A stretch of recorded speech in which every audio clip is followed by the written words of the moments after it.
Assalamualaikum warahmatullahi wabarakatuh.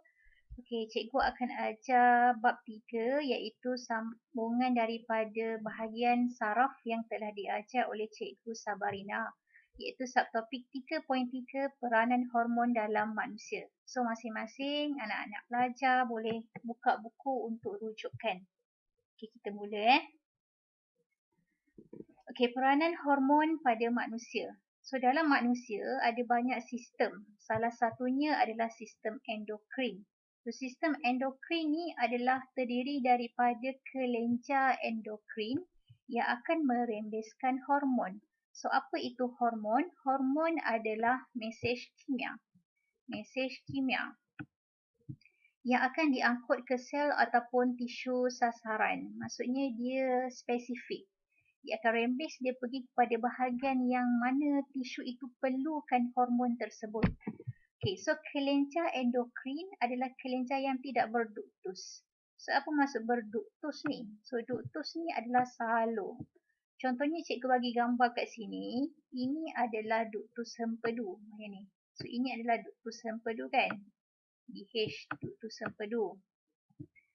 Maksudnya dia yang menghubungkan antara pundi hempedu dan akan salurkan hempedu tu kepada duodenum.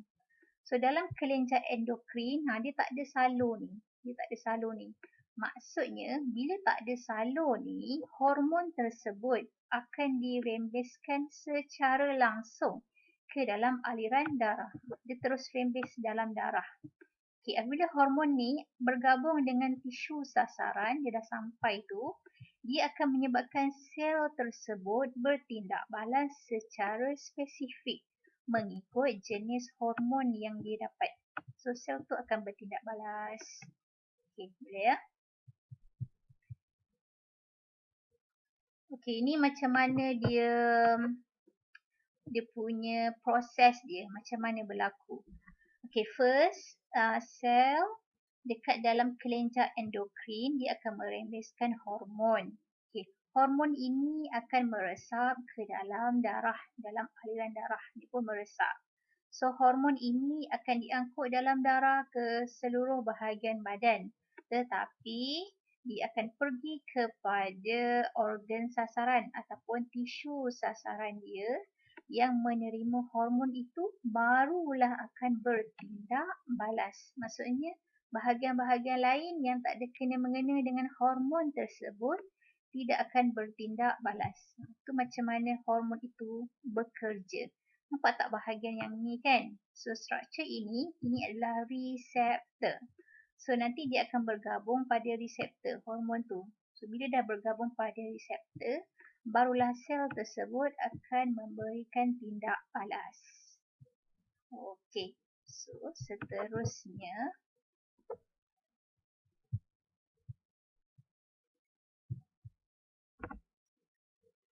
keperluan sistem endokrin walaupun mempunyai sistem saraf. Kenapa wujudnya endokrin ni lagi? Walaupun kita dah ada sistem saraf untuk menyalurkan maklumat tu kan dan memberi gerak balas. So kedua-dua sistem ini penting sebab nak mengekalkan homeostasis. So homeostasis ni adalah proses yang akan mengekalkan persekitaran dalam badan kita supaya sentiasa normal. Contohnya adalah macam suhu badan kita. Kalau terlampau tinggi, nanti dia akan bertindak balas untuk turunkan balik dan kembali ke normal. Okay. So dia perlukan saraf dan juga endokrin. Okay, bahagian tertentu saraf akan merangsang atau menggalak hormon dan sesetengah hormon pula akan menggalak dan menghalang saraf. Maksudnya dia saling berkait antara kedua-dua ni. So, proses fisiologi ada 3 yang tidak dikawal secara langsung oleh sistem saraf. Maksudnya saraf tak mainkan peranan tetapi dikawal oleh sistem endokrin sahaja. So, yang pertama adalah kitaran head. Yang kedua adalah perkembangan ciri seks sekunder bagi lelaki dan juga perempuan. Yang ketiga adalah pertumbuhan. So, ketiga-tiga ini menggunakan hormon. Banyak menggunakan hormon. Okay, next. So ini adalah soalan yang biasa dia tanya dalam exam. Perbandingan antara sistem saraf dan juga sistem endokrin. So, bila cikgu sebut perbandingan, maksudnya awak kena ada persamaan dan juga perbezaan. So, persamaan dia ada 3, awak boleh baca sendiri. Cikgu tekankan dia punya perbezaan sahaja. Okey, perbezaan sistem saraf yang pertama, dia terdiri daripada neuron. So, neuron adalah sel saraf. Tapi kalau endokrin terdiri daripada kelenjar endokrin tanpa duktus, tanpa salur. Okey, saraf yang kedua, tempoh kesan dia adalah sangat singkat. Maksudnya sekejap sahaja dia bertindak balas. Kesan dia tu. Tetapi kalau endokrin, kesan dia adalah sangat lama. Contohnya hormon pertumbuhan. So hormon pertumbuhan yang ambil masa yang lama kan. Dia tak awak lahir terus tinggi. Dia tak macam tu. Dia ambil masa slow macam tu. Okey, perbezaan yang ketiga, sistem saraf dia hantar dalam bentuk impuls elektrik melalui neuron. Dia guna impuls elektrik. Tetapi kalau endokrin dia guna hormon, isyarat kimia hormon melalui darah. So ini perbezaan ketiga. So keempat, saraf gerak balas dia adalah cepat dan serta-merta. Contohnya kalau awak pegang benda yang panas, awak akan cepat angkat tangan kan? So dia cepat dan serta-merta. Tapi kalau hormon ni, gerak balas dia adalah sangat perlahan dan dia berpanjangan. Contohnya macam pertumbuhan tadi tu. So, perbezaan yang kelima, kesan bagi sistem saraf ini menghasilkan gerak balas satu organ sahaja. Tetapi kalau untuk hormon, dia menghasilkan gerak balas terhadap beberapa organ. Okay, apa maksud beberapa organ? Contohnya dia akan melibatkan organ hormon adrenalin kan. Contoh melibatkan organ jantung, nanti organ paru-paru. Lepas tu ada organ otot yang akan bergerak balas. So dia ada banyak organ yang terlibat kalau sistem endokrin.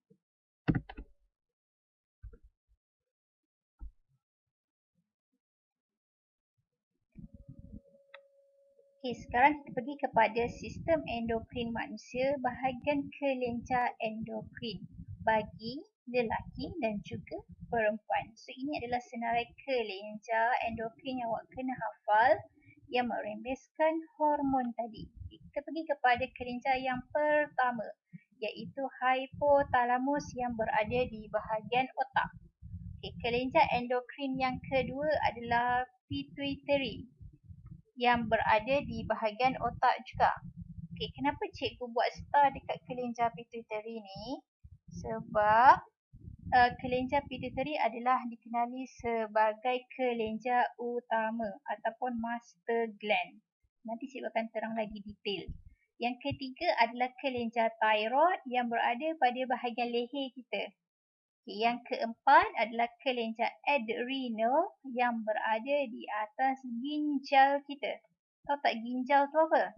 Ginjal adalah buah pinggang. Okay, bagus, siapa yang jawab betul. So dia bentuk segitiga, kelenjar adrenal ni lebih kurang segitiga di atas ginjal kita. Okay, yang kelima adalah pankreas, bentuk daun macam ni. Yang keenam, ovari yang hanya berada pada sistem endokrin perempuan sahaja.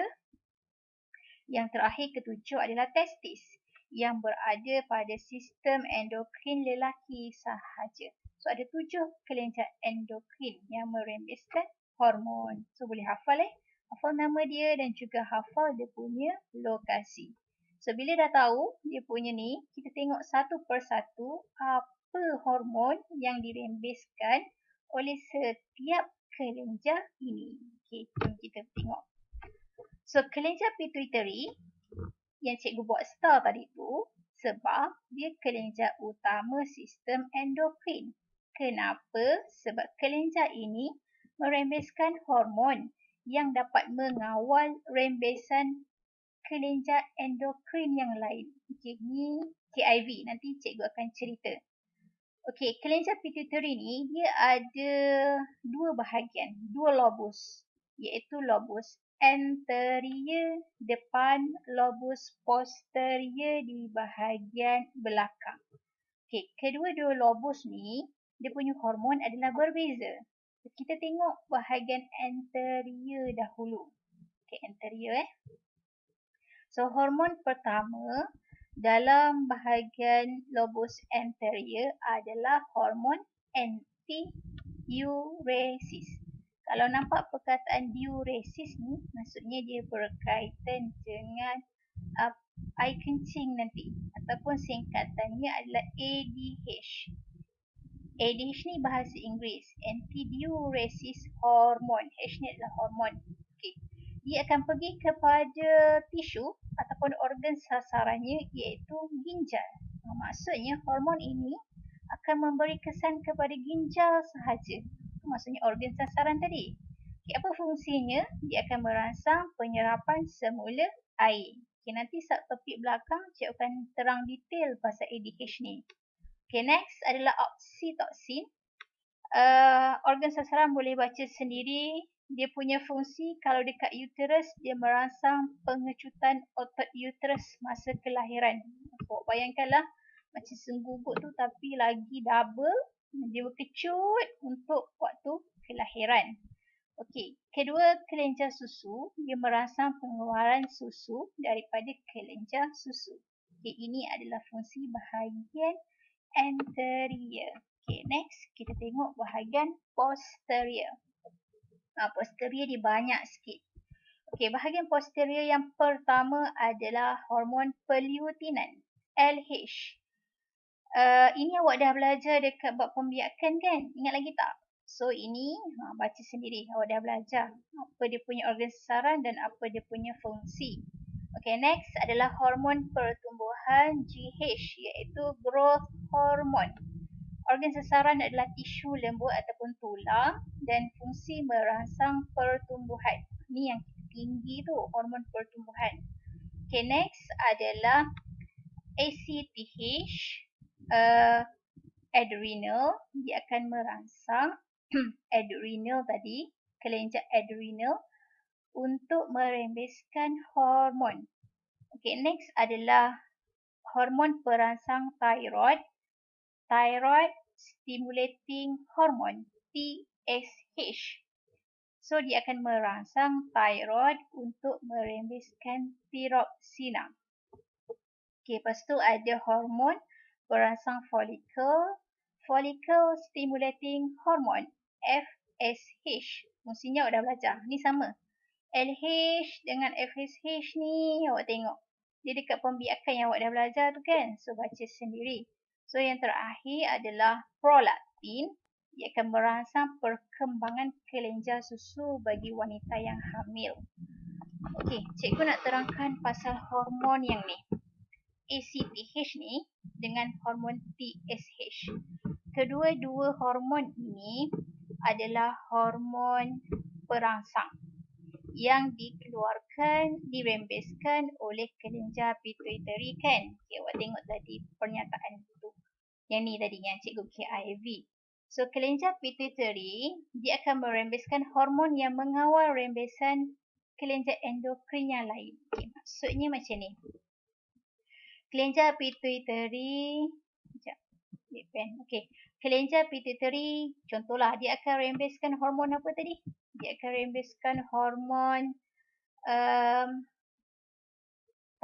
TSH kan? Dia akan merangsang hormon thyroid stimulating hormone, TSH. So, TSH ini dia akan pergi kepada organ sasaran dia. Organ sasarannya adalah dia pergi kepada kelenjar thyroid kan. Untuk merangsang kelenjar thyroid ini merembeskan hormon yang lain pula, iaitu tiroksina. Itu maksudnya kenapa kelenjar pituitari ini adalah master gland tadi, kelenjar utama. Dirembeskan hormon lain, hormon tu pergi kepada kelenjar endokrin yang lain untuk merangsang kelenjar endokrin itu merembeskan hormon lain pula. Tu maksudnya. Boleh? So berbeza dengan hormon pertumbuhan ini, hormon pertumbuhan ini dia terus direct. Dia terus pergi kepada tulang dan tulang tu akan memberi kesan gerak balas dia, iaitu pertumbuhan. Okey, itu bezanya antara hormon pertumbuhan dengan yang hormon perangsang tadi tu, ACTH dengan TSH.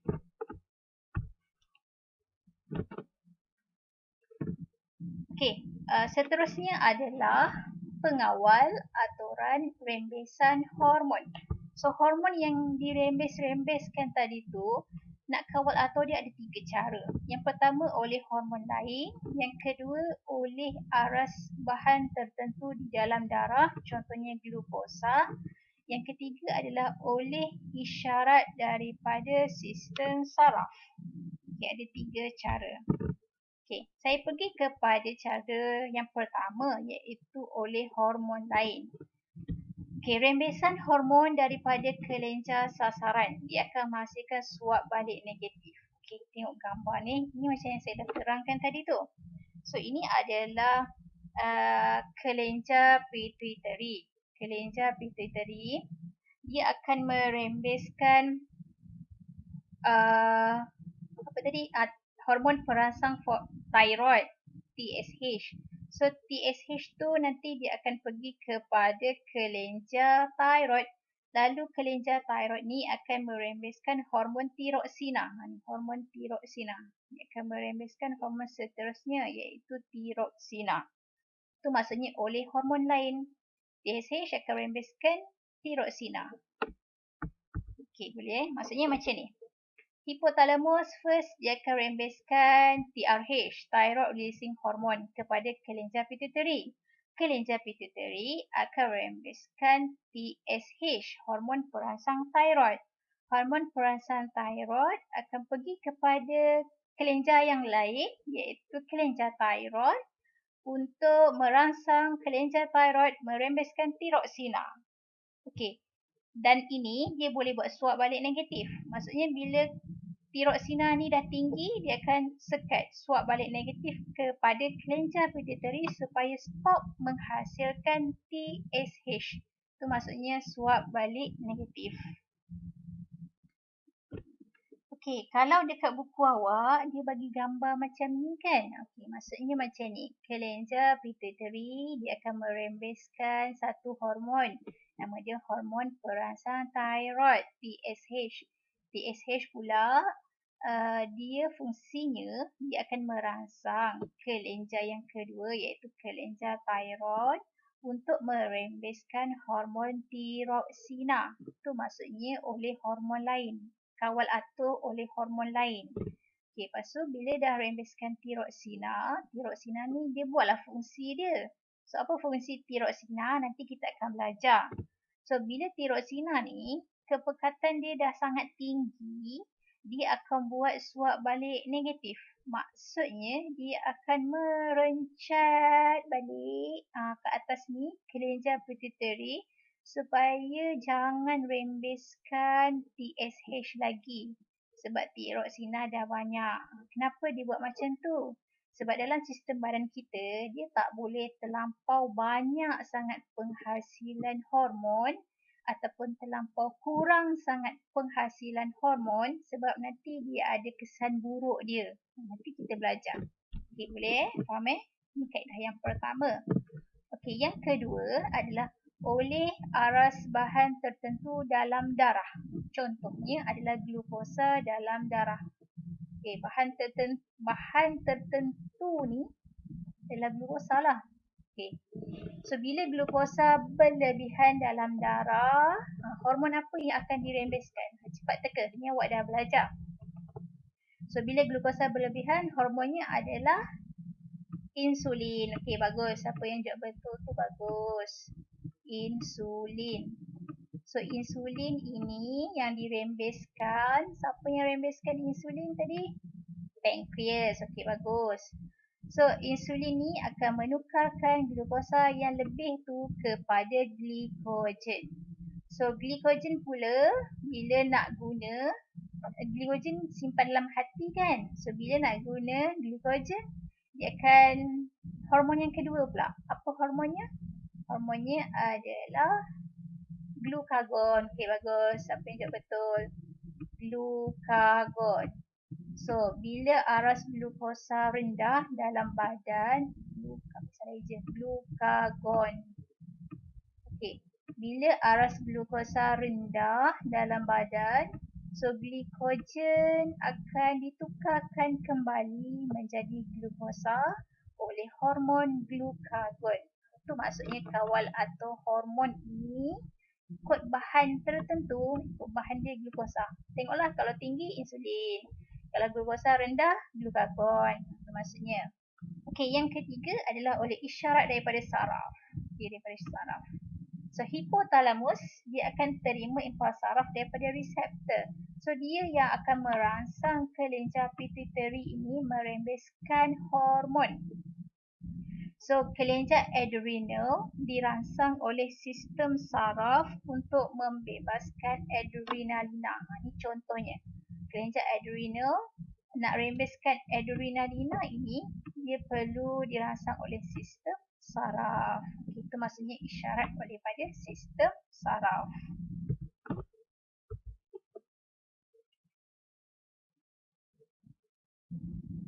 Okey, seterusnya kita tengok penglibatan kedua-dua sistem tu dalam situasi yang sangat-sangat cemas. So, awak dah boleh bayangkan apa situasi cemas yang awak pernah lalui sepanjang hidup awak. Okey, situasi cemas yang pertama, contohnya macam awak terserempak anjing ke, ular ke, ada dua keadaan. Sama ada fight or flight. Maksudnya fight, awak lawan walaupun ataupun awak flight, awak lari. Itu maksudnya dua keadaan.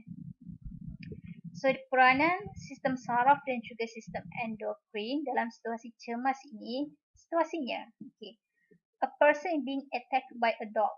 Maksudnya, tiba-tiba kena kejar anjing gila kan, aku lari. So, macam mana boleh lari tu, inilah proses dia. Sebenarnya, inilah proses dia. Okay, yang pertama, mata kesan rangsangan. Mata nampak anjing tu. Mesti nampak dulu, awak tak tiba-tiba lari kan. Okay, maksudnya rangsangan daripada mata. Dia kesan rangsangan anjing, okay, kesan. Bila dah kesan, dia akan hantar isyarat kepada hipotalamus. Okay, hipotalamus itu dia akan proses maklumat, alamak anjing, macam tu kan. So, dia akan hantar saraf melalui neuron. Dia akan hantar isyarat elektrik melalui neuron. Hantar impuls saraf ini kepada medulla adrenal. Okay, medulla adrenal adalah kelenjar adrenal tu, yang atas ginjal tu. So, medulla adrenal ini dia akan merembeskan hormon adrenalina. So, ini adalah hormon. So, hormon adrenalina ni apa yang dia buat? So, dia akan meningkatkan kadar denyutan jantung. Tengok keyword dia, semua dia tingkat. Dia tak ada slow down. Semua dia tingkatkan. Kadar denyutan jantung, kadar pernafasan meningkat, tekanan darah meningkat, dan dia akan meningkatkan kadar metabolisme. Ini maksud cikgu dia ada banyak organ sasaran tadi tu. Okey, lepas tu apa kesan dia? Kesan dia, jantung akan pump banyak oksigen dan glukosa yang lebih besar kepada otak. Okey, otak rangka akan lebih bertenaga untuk melawan penyerang. Awak lawan anjing tu ataupun awak lari daripada bahaya. Biasanya awak pilih pilihan yang mana satu? Pilihan nombor 1 ke awak pilihan nombor 2 ni? Okey, tengok orang lah biasanya awak pilihan nombor 2 kan. Tak payah tipu lah, semua pilih nombor 2. Okey, yang ni kenapa semua ni meningkat? Tengok denyutan jantung tingkat, pernafasan tingkat sebab nak bekalkan lebih banyak oksigen. Kita nak perlukan oksigen ni. Dan kita perlukan banyak glukosa. Kenapa kita perlukan banyak oksigen dan glukosa? Sebab kita nak buat respirasi aerob ni. Awak nak lari, awak perlukan banyak apa kaitan dia? Awak perlukan banyak energi. Okey, bagus. Siapa yang jawab tu bagus? 10 markah. Energi. Awak perlukan banyak energi. Awak nak lari tadi kan? Tu awak pilih nombor 2 tadi kan? Perlukan banyak energi. That's why semua ni meningkat untuk provide lebih banyak oksigen and glukosa.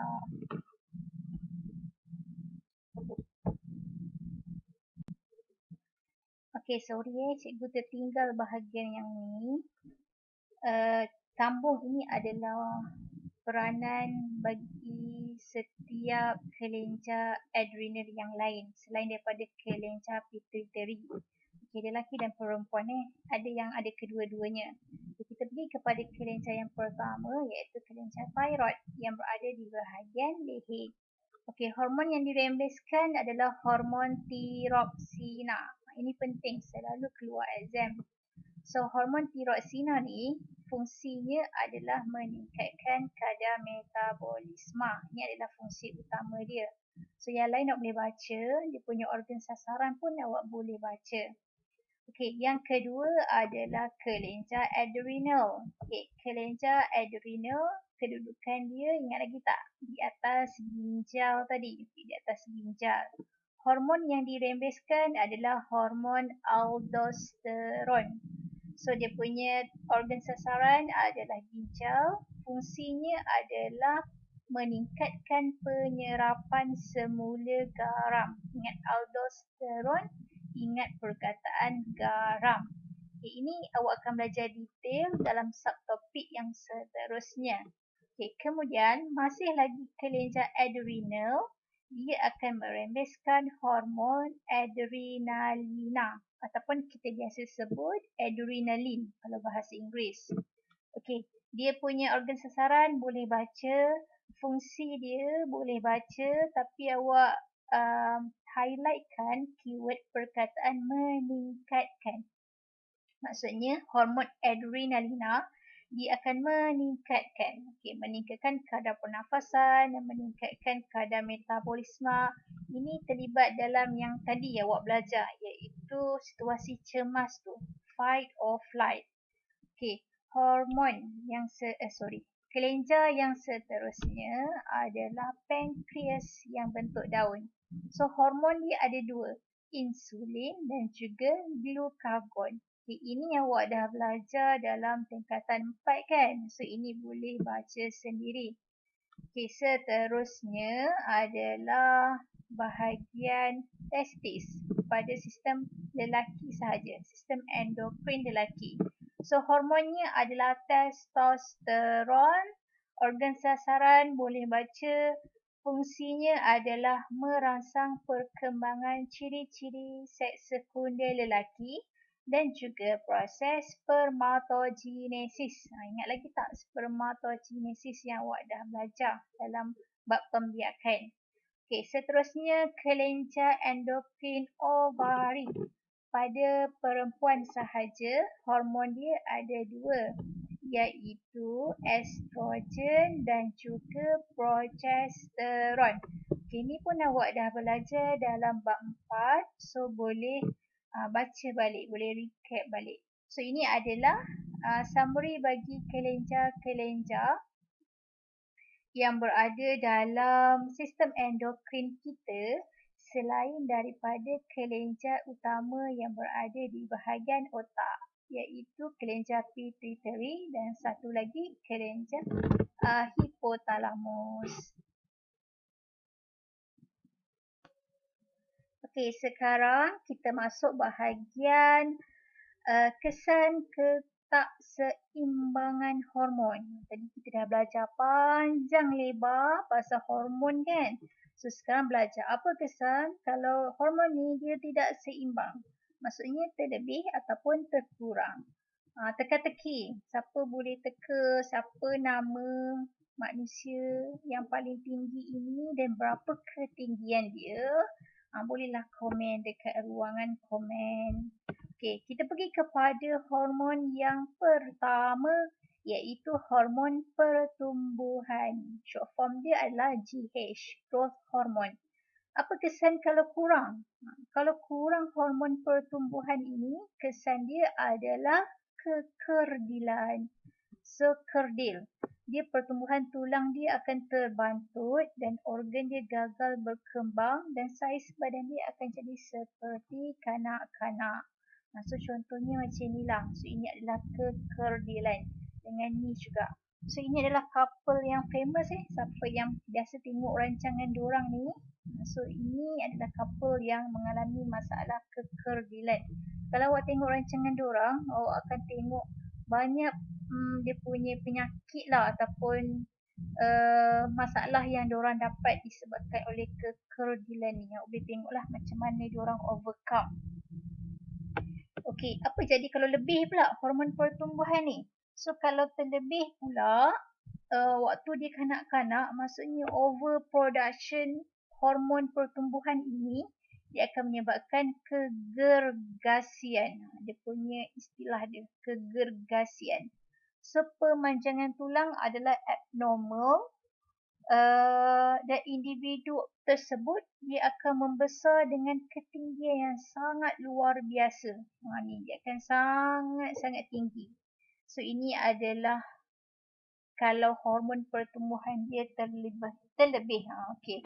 So, kalau dalam dewasa pula, masa dewasa, ekstra hormon pertumbuhan juga akan menyebabkan akromegali.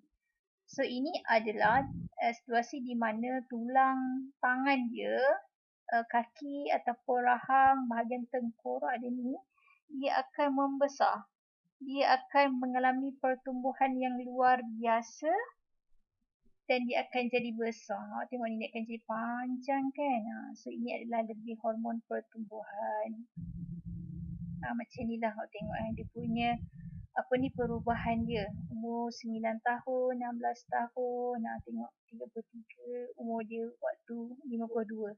So ni bila dia dewasa, nampak lain kan. So ini adalah akromegali. Okay, next adalah hormon tiroksina. So saya buat star sebab dia selalu keluar. Maksudnya famous lah hormon ni. Ingat balik tak? Ingat lagi tak? Kelenjar mana yang merembeskan hormon tiroksina? Jawapannya adalah kelenjar thyroid. Okey, bagus. Siapa yang jawab betul tu bagus. Pada bahagian leher, kelenjar thyroid. So apa jadi kalau kurang tiroksina ni?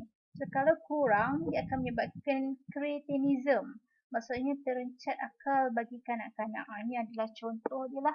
Kalau kekurangan hormon tiroksina. Apa itu kretinism ini? Dia akan menyebabkan perkembangan fizikal dengan mental kanak-kanak ini terbantut. So kalau dewasa pula, dia akan menyebabkan myxedema. So simptom dia denyutan jantung jadi perlahan, metabolisme dia rendah, suhu badan dia rendah. Inilah kalau dewasa. Okey. Satu lagi situasi yang ini yang biasalah kita dengar, iaitu hypothyroidism. Hypothyroidism. Kalau awak tengok perkataan hypo ni, maksudnya adalah kurang. Hypo kurang. So orang dewasa akan mengalami hypothyroidism sekiranya rembesan tiroksina dia tak cukup. So simptom dia adalah kadar denyutan jantung dia jadi perlahan, sensitif terhadap kesejukan, letih, berat badan yang mudah meningkat. So ini adalah hypothyroidism. Okey, itu kurang. Kalau lebih pula, ni adalah dia punya simptom-simptom lah. Apa jadi kalau lebih pula tiroksina ni? Dan istilah yang kita biasa guna adalah hyperthyroidism. Okey, tadi hypo kan? Ini adalah hyper. Okay. Kalau hyper, maksudnya dia lebih. Hormon tu terlebih, banyak. So, kalau tahu tak penyakit beguk? Pernah dengar kan beguk?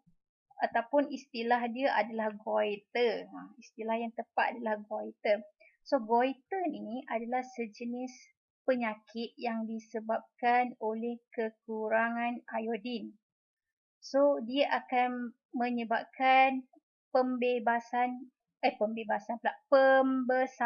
kelenjar thyroid. Maksudnya kalau normal thyroid dia macam ni, dan kalau dapat goiter, kelenjar thyroid dia akan jadi lebih besar. Dia akan membesar.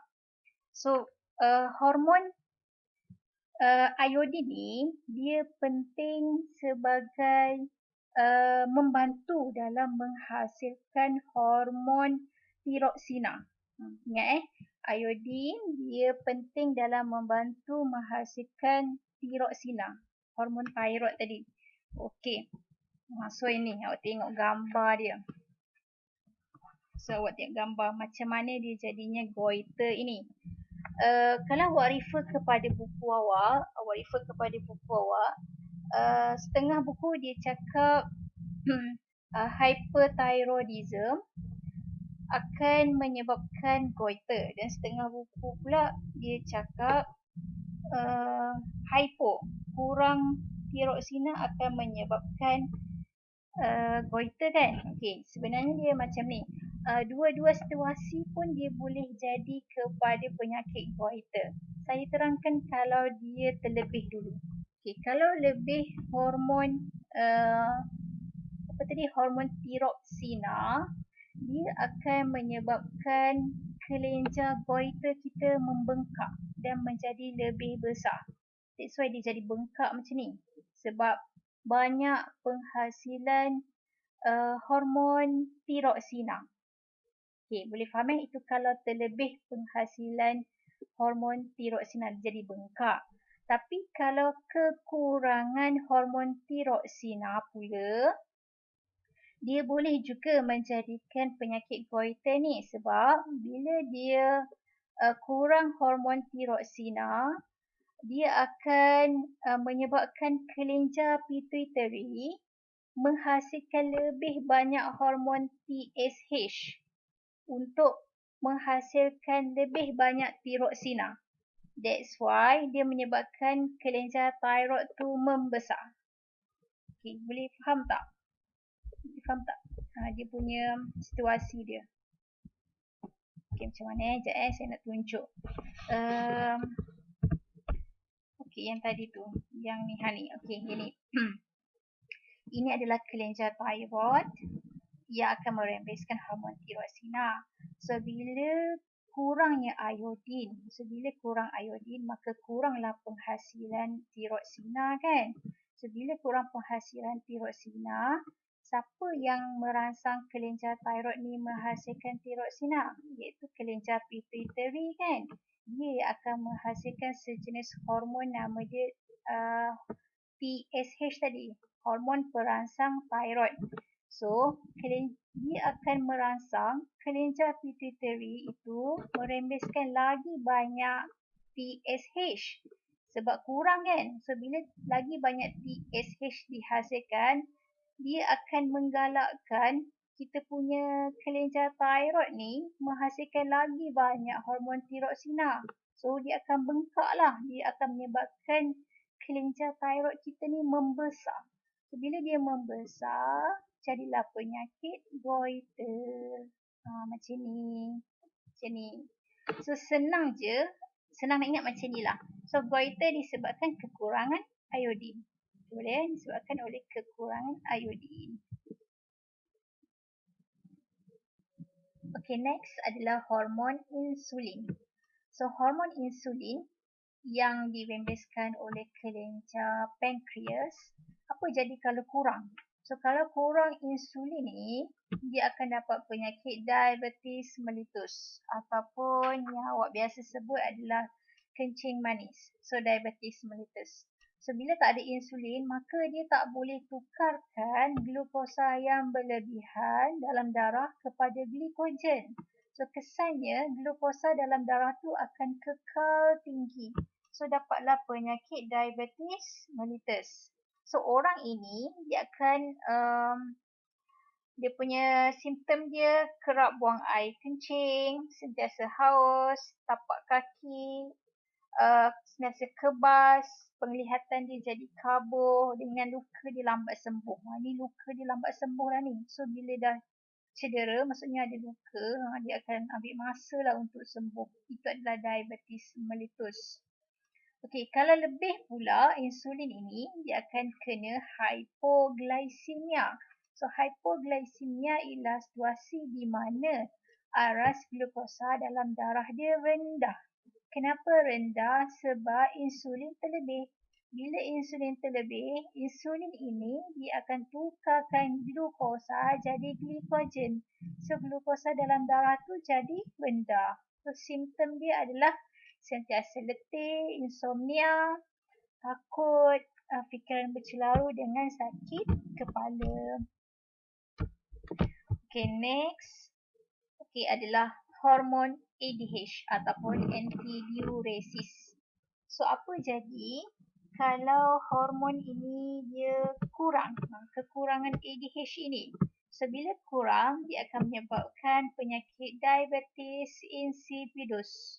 Tadi, diabetes mellitus. Lain tau, jangan confuse. Ini diabetes mellitus, insulin.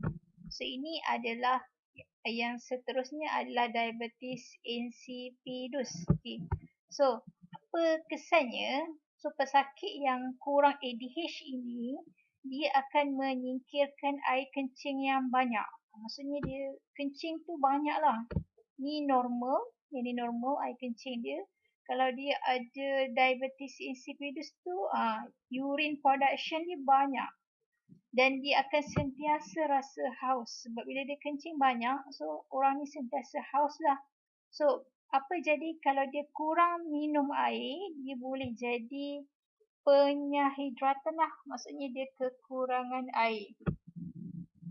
Okay, ini adalah diabetes insipidus. Kalau kurang ADH. Kalau terlebih pula ADH ini, dia akan menyebabkan penyakit edema. So, penyakit edema ini, dia punya situasi dia adalah pengumpulan air yang berlebihan di dalam badan. Dan badan itu akan membengkak disebabkan pengumpulan tersebut. So, contohnya macam inilah kaki dia. Ini adalah terlebih hormon ADH. So, tekanlah kalau awak nak tengok, awak tekan kaki awak yang besar tu kan. Awak tekan. Lepas tu, kalau dia lambat timbul, dia ada lekuk ni, maksudnya awak edema. Tapi kalau kaki awak besar juga, awak tekan tak ada apa-apa, tu memang kaki awak besar lah, bukannya edema. Okey, boleh faham So, setakat ini sahaja subtopik 3.3 yang kita belajar pada hari ini. Cikgu harap awak boleh faham yang akan buat contoh-contoh soalan objektif dalam buku untuk meningkatkan lagi kefahaman. So, kalau tak faham, boleh message cikgu masing-masing dalam kumpulan Telegram, dalam grup Telegram. So, itu sahaja. So, sekian. Terima kasih. Assalamualaikum warahmatullahi wabarakatuh.